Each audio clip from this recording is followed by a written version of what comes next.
Good evening, ladies and gentlemen. Tonight, I will again read from the compilation titled Outlaw Creative, The Geometry of Life.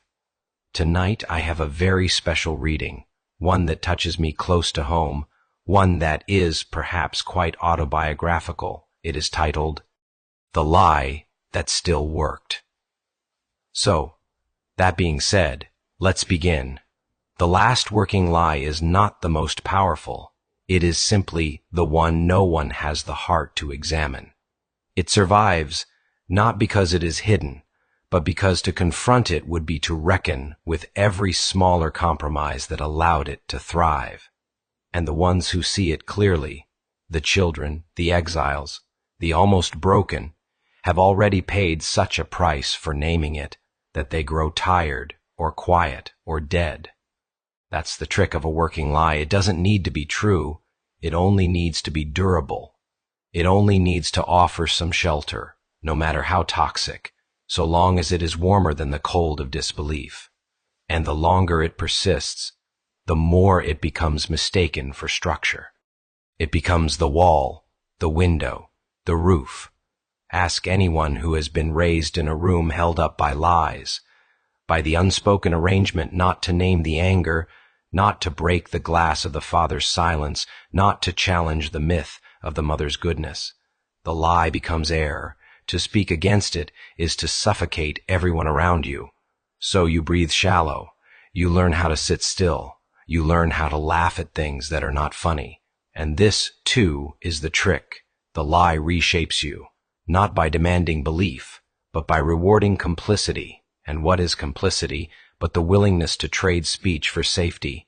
The last working lie is often smaller than the rest. It is not a grand ideology. It is not a myth of war or nation. It is not even the hollow idol of a smiling faith. It is something simpler. It's not that bad. That one. It's not that bad. Not when the child flinches. Not when the old man's body fails in a hallway with no help. Not when the woman is paid less for speaking the truth in a room built for men. Not when the air smells like copper and something more ancient. It's not that bad. It lets you live beside the wound without admitting there is one. It lets you eat at the table without asking who's missing. It lets you raise a glass without naming who bought it with their silence.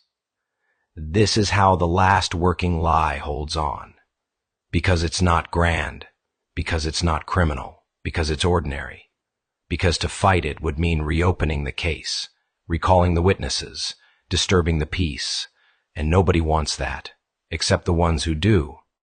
The liars often don't know they're lying, and the ones who do have learned how to lie in such a careful way that even they begin to believe they're just managing reality.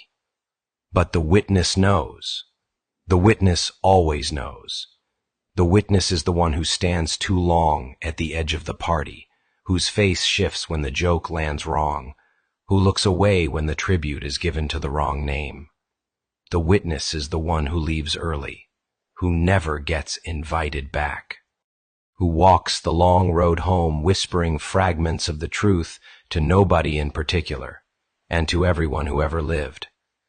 The lie still works, yes, but only because it hasn't been named by someone with power, and that right there is the opening. The holy fool is not the one who knows the truth perfectly. The holy fool is the one who can no longer keep their mouth shut, who coughs up the shard of glass they were meant to swallow, who learns to speak sideways if need be, in code, in stories, in broken poems, who leaves breadcrumbs in every field, who names the lie, not to shame, not to punish, but to finally breathe. So let this be a breath, and if it is your last, then let it echo.